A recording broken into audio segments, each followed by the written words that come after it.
Coming up on Agweek TV, we'll see how technology is changing the dairy industry. The North Dakota land Bill Gates purchase continues to stir up controversy. I'm Jeff Beach in western Minnesota, where we're starting our Agweek cereals crop tour. And a Minnesota farm gives its customers a taste of summer.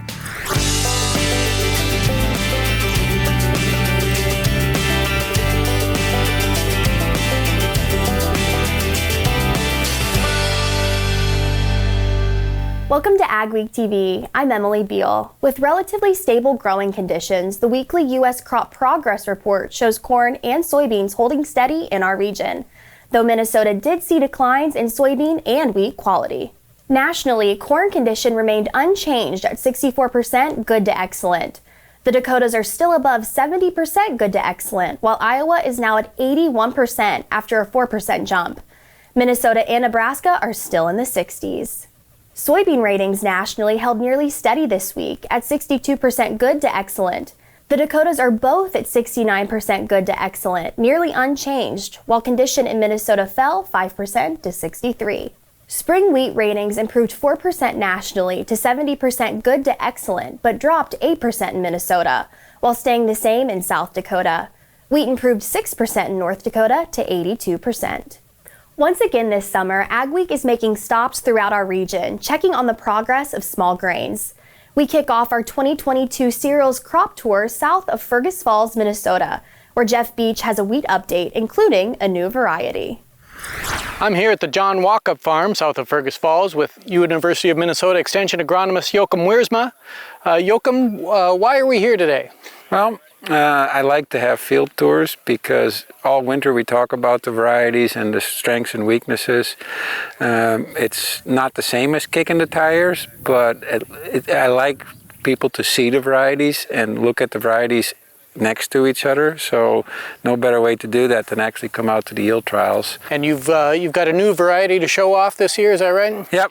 Linkert now has been in the market for pretty much a decade. It was the largest variety acreage-wise in Minnesota for 6 years in a row. The Rotsay, in a sense, is somewhat of a replacement for Linkert in that it has also stands out for its straw strength, but overall it has a little bit better disease package, a little bit better scab resistance, slightly higher yield, and about the same to slightly less grain protein per acre. Tell us what you've seen across the fields in western Minnesota.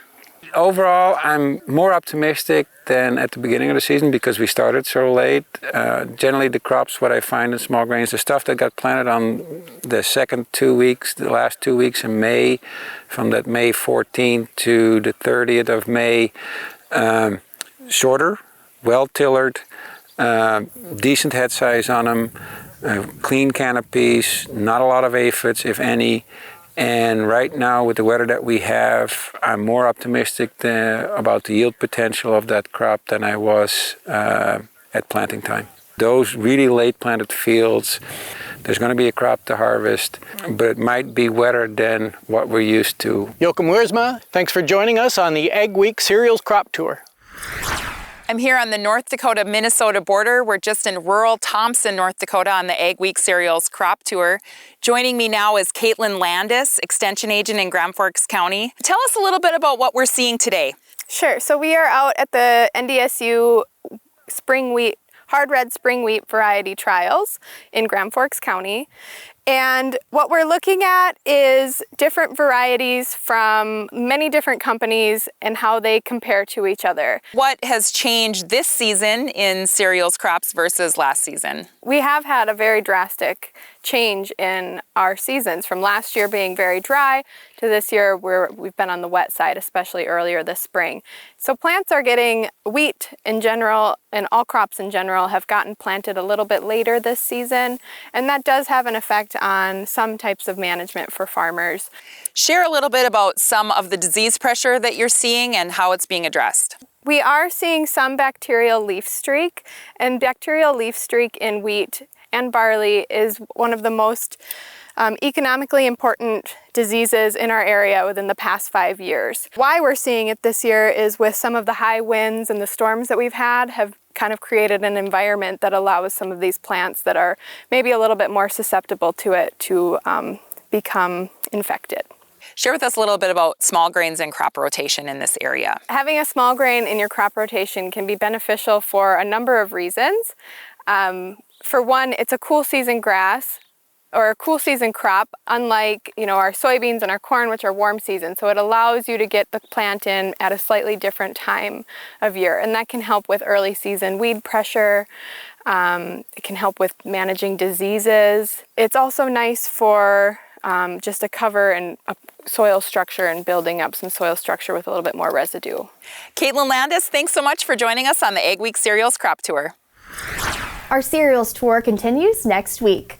Robotic milking is meant to provide help for struggling dairy farmers, but they still face a lot of challenges. It's this week's Agweek cover story. Dairy industry's pretty good right now, but we've been through some really tough times. Chad Schumacher's dad started this southeast Minnesota dairy operation in 1973. He milked by hand in an old tie-style barn for decades. But in 2014, when milk prices were good, they put 2 robots in their new state-of-the-art dairy barn. And then Dad's like, my body's giving out, it's just harder and harder to do all this. They had 75 cows, then added 75 more to make the robots pay. But soon after, the dairy market started to struggle. The good news is it started to come back recently. The bad news is so have input costs, especially fuel and fertilizer. With the margin in the air being as tight as they are right now, that is really tough to cash flow. We're kind of stuck. We pay retail and we sell for wholesale. It's a tough racket. In the last couple decades, the number of licensed American dairy farms has dropped from about 60,000 to 30,000. Rising costs and labor shortages have contributed to the consolidation. Minnesota dairy economist Maren Bozick says dairies need to get bigger to be profitable, and that means even more streamlining and robotic systems. Robotics will be increasingly important going forward as labor market tightens, as the availability of immigrant labor force also becomes rising costs. Bozick wants to see changes in the 2023 Farm Bill to ensure dairy producers are paid a fair price, and he thinks other countries stepping away from dairy production will give American producers more opportunities. All I want is for all dairy farmers in U.S. to have the opportunity to participate in that, very exciting next decade. Up next on Agweek TV, we'll visit a couple of the farmers we're following this season to check crop progress after a slow start.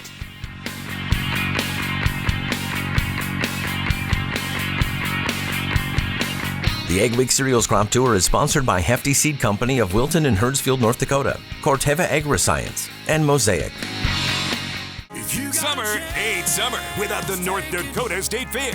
And this year's grandstand lineup is sizzling hot. Cody Johnson, LV Shane, Will Bannister, Old Dominion, and Sam Hunt. Head to ndstatefair.com for tickets and more. The North Dakota State Fair, July 22nd through the 30th. Now it's really summer. All right, here's the free gift I got for opening up a checking account. Let's see what I got. Okay, guys, so I got this portable DVD player. Yeah, I'm not sure why my bank would give me a tiny waffle maker. So it's a tumbler, but it doesn't fit in any of my cup holders. I wasn't even sure they still made these. Is it for kids? Is this for kids? Don't fall for the free gift. Find a bank that cares about what you really need. Cornerstone Bank. Dynaflow is the ultimate high-volume water management pump. Whether you're experiencing flooding, emptying sloughs, transferring ponds, or working on irrigation, the Dynaflow pump works in as little as 18 inches of water and is designed to move 3,000 gallons per minute. The Dynaflow lift pump is the perfect upgrade to your drain tile system. Using line shaft turbine pump technology, these pumps are made to last while operating efficiently. Dynaflow drain tile pumps can move up to 1,500 gallons per minute, up to 3,400 feet away. Small or large, Superior Grain Equipment has the storage, conditioning, and handling equipment to fit any size operation with a wide variety of options and accessories, including our patented Blockbuster auger to help break up blockages over the center sump gate, and a full line of mixed flow grain dryers with even heating, excellent efficiency, and expandable capacities. Protect your investment and market your grain. Get superior quality, protection, and reliability with Superior Grain Equipment. You can get the field results you want in varying conditions with the flexibility of the Summers VRT Renegade. Featuring on-the-fly blade angle adjustment from 0 to 19 degrees. And if you want the simplicity of a super coulter with the ability to move a little dirt, you'll love the all-new Summers Super Coulter Samurai. Go to summersmfg.com or visit your local dealer to learn more about North America's broadest line of tillage equipment and other products from North Dakota-based Summers Manufacturing. Former North Dakota Ag Commissioner, noted farm attorney, and author Sarah Vogel has questions about the Campbell brothers' farmland sale. Tom, Bill, and Greg Campbell sold 2,000 acres of land in northeast North Dakota for about $13 million to a trust associated with billionaire Bill Gates. Vogel, who's a former assistant North Dakota Attorney General, has a number of questions about the deal and whether the AG's office did a thorough investigation of it. Vogel thinks the Campbell brothers registered a general partnership with the same Red River Trust name in an effort to hide the deal. She doesn't know if the sale violates the state's anti-corporate farming law, but she reviewed the documents and says there's no evidence the Attorney General or any lawyer in his office signed off on the sale. And she says the file the AG's office shared with her looks incomplete. The Attorney General's office does not have a copy of the Red River Trust that says that the sole beneficiary is Bill Gates. And it strikes me that the anti-corporate farming law is important enough that it deserves more than the attention of a paralegal in the Attorney General's office. The Attorney General's office says although the case is now inactive, it could be reactivated if more information surfaces. We get a look at a soil conservation project as we check in with one of the farmers we're following this season. Vance Johnson of Breckenridge, Minnesota has offered up a 60-acre field to study soil health and conservation practices. The plot was the site of a field day held by the Wilkin County Soil and Water Conservation District this week. Johnson planted sugar beets in a field that had been corn last year. Although the beets got planted in late May, Johnson says they're starting to take off. The field is divided into conventional tillage, no-till, and strip-till. In addition, half the field has cover crops. He says it was an interesting test. Yes, I was surprised at as far as now we're to row closure. Watching it close rows, the no-till and the strip-till really closed a lot faster than the conventional did, which kind of surprised me. Once you get row closure, then you start maximizing your photosynthetic capabilities out of the sugar beet, which is what it needs to do. You start getting closer to that 100% sun capture. The poor spring weather forced Johnson to take prevented planting coverage on the acres that he had planned for corn. In northwest Minnesota near Oslo, 22-year-old Lily Bergman is another farmer we're following this growing season. When we first met her in mid-May, Bergman told us her driest ground wasn't ready to plant. When we found her again this week, she was refilling the sprayer and in the process of spraying pinto beans. She told us even with the late start, there was good news for her family's fields. We got every acre planted, which is something we weren't sure if that was going to happen. I'd say everything still looks a little behind given the date on the calendar. Usually by now we see a lot more growth. The beets have caught up to the season kind of, even though we planted them late. But the pinto beans and the soybeans and the wheat are showing the late planting date. Bergman finished seeding June 7th, but later did replant a few pintos and beets due to wind damage and rain brownout. She says the crops look better than expected given the cold, wet spring. Ahead on Agweek TV, farmers learn about making some money by storing carbon in their land.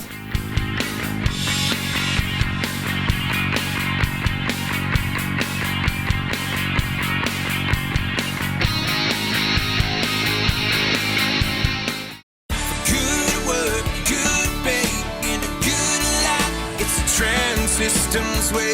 Good work, good pay, in a good life, lets me live my way. Good work, good pay, in a good life, Trans Systems way. Good work, good pay, in a good life, lets me live my way.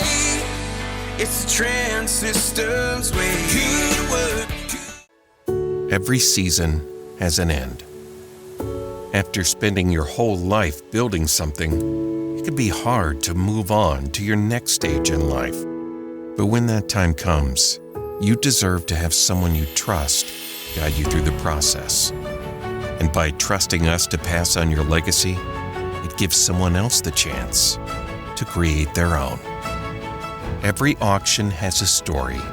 Let us share yours.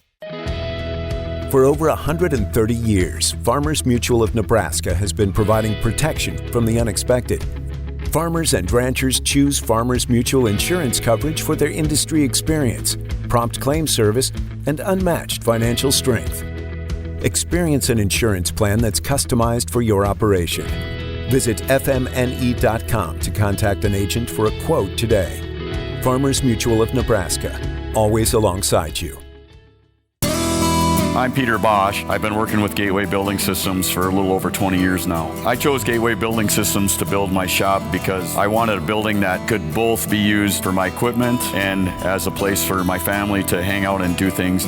I would advise anybody that's thinking about working with Gateway to go in and talk to the guys there, tell them your plans and your future dreams, and let them design something for you. Go beyond the headlines with an Agweek membership.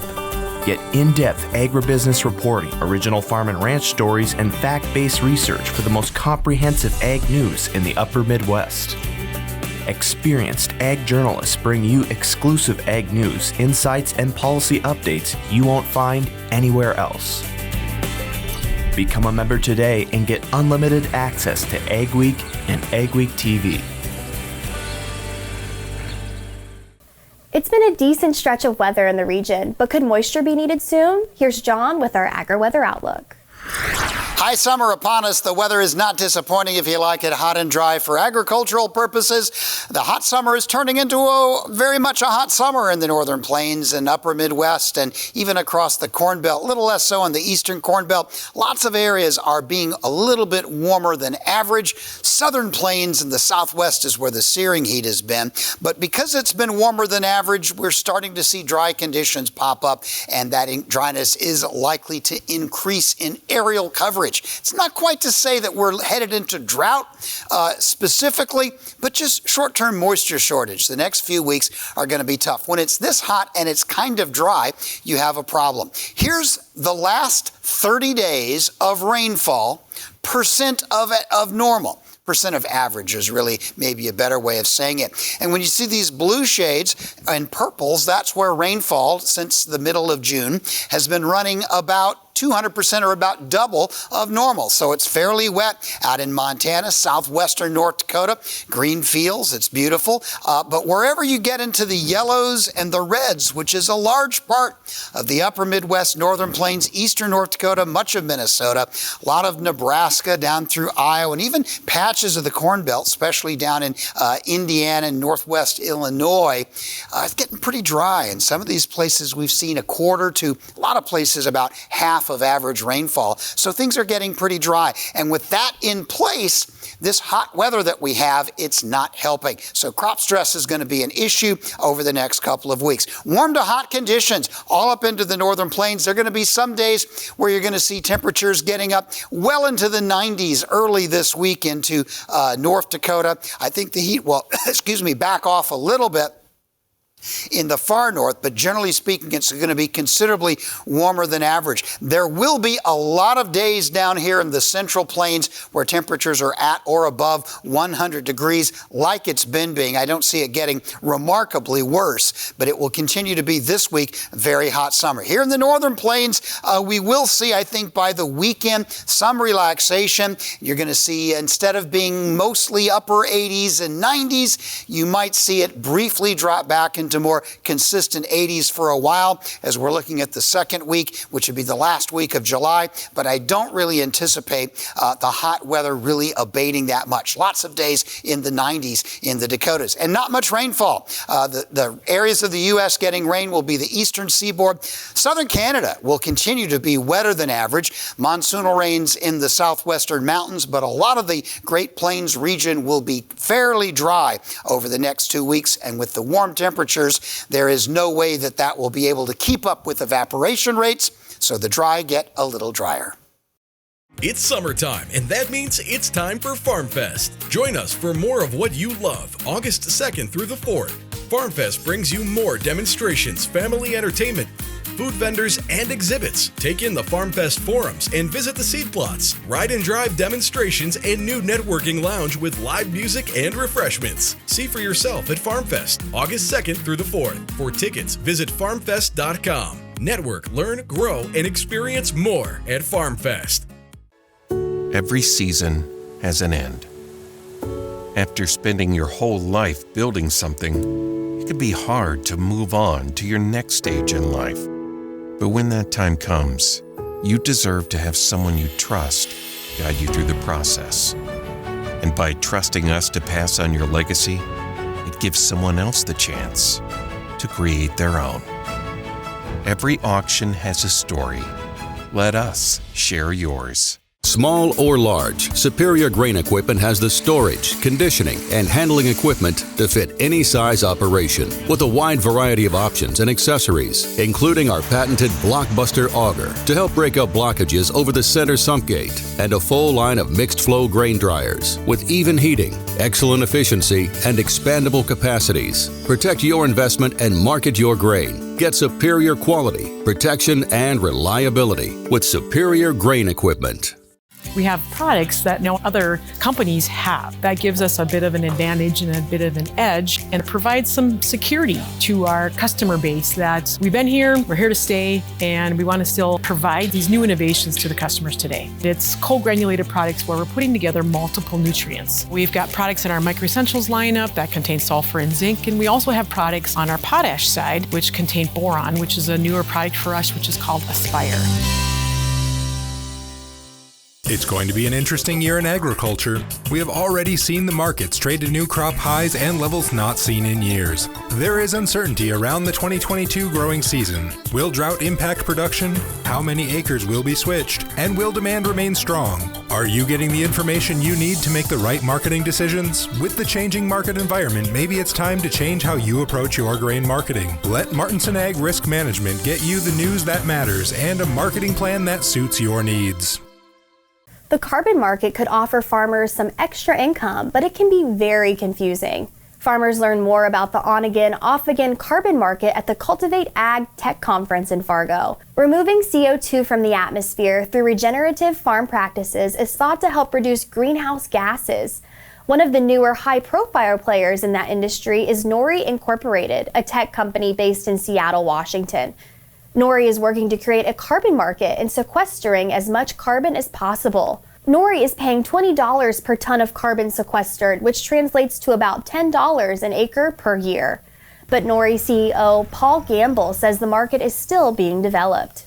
You know, if I ask you today, like, what is the price of corn or wheat, like, we know where to go look that up. We know what those reference prices are. If I ask you today, what is the price of carbon, every person you ask is going to give you a different answer because we don't have a commodity reference price for carbon dioxide today. And that's really what Nori's purpose or mission is to create that reference price.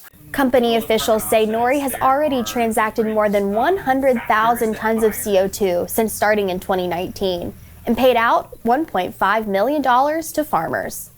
Inflation is causing the price of almost everything to jump, including groceries. Those rising grocery bills could lead to a food insecurity issue, especially for at-risk communities. Certainly anytime food prices go up, it impacts everyone. Sometimes our food insecure audiences are most impacted because they have less extra income for other things, and food really does end up being a big part of their household budget. The U.S. does have programs available for those suffering from food insecurity. However, much of the rest of the world isn't so fortunate.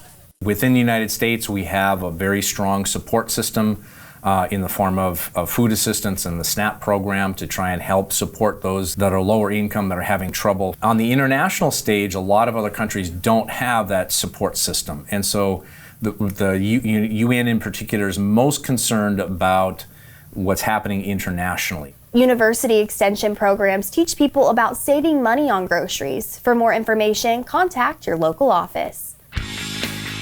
Still ahead, we'll take you to a former dairy farm that's all about berries now.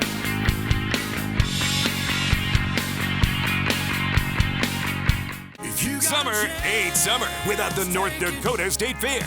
And this year's grandstand lineup is sizzling hot. Cody Johnson, LV Shane, Will Bannister, Old Dominion, and Sam Hunt. Head to ndstatefair.com for tickets and more. The North Dakota State Fair, July 22nd through the 30th. Now it's really summer. Don't miss out on the equipment you'll need next season. Titan Machinery, your local Case IH dealer, has early order discounts on its full line of powerful, efficient, new Case IH equipment, including tractors, combines, and self-propelled sprayers. Get a great deal and ensure that you have the latest in productivity and technology. Supply chains are tight. Contact your Titan Machinery dealership today and find out how much you can save by ordering ahead. Titan Machinery, your local Case IH equipment experts. Attention farmers and farming communities. The herbicide paraquat has been linked to Parkinson's disease.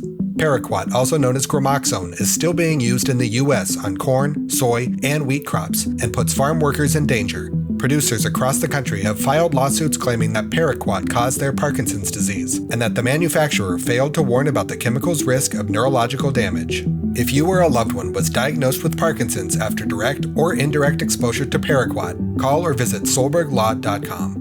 The team at North Star Ag is committed to quality and committed to you. We're not just a full-service dealer, we're farmers too, so we know you need the best machinery and services that'll keep you going all season long. We have the largest equipment inventory in the upper Midwest with a well-equipped parts and service department. So whether you need machinery tomorrow or parts today, stop in and experience what North Star Ag can offer on our website at northstar-ag.com or give us a call at 701-361-4790. For Agweek, this is Mikkel Pates at Watertown, South Dakota. We'll look at the positive impacts that dairy can have on the community. A Minnesota couple has put a grain bin to a new use. Spoiler alert, it's not grain. This elaborate system of tubing with the downhill slope is how Maplewood State Park gathers sap to make syrup. Thanks for watching Agweek TV. Remember, for all your ag news, go to agweek.com and follow us on Facebook, Twitter, and Instagram. O's Outpost is a family farm near Earhart, Minnesota that grows strawberries.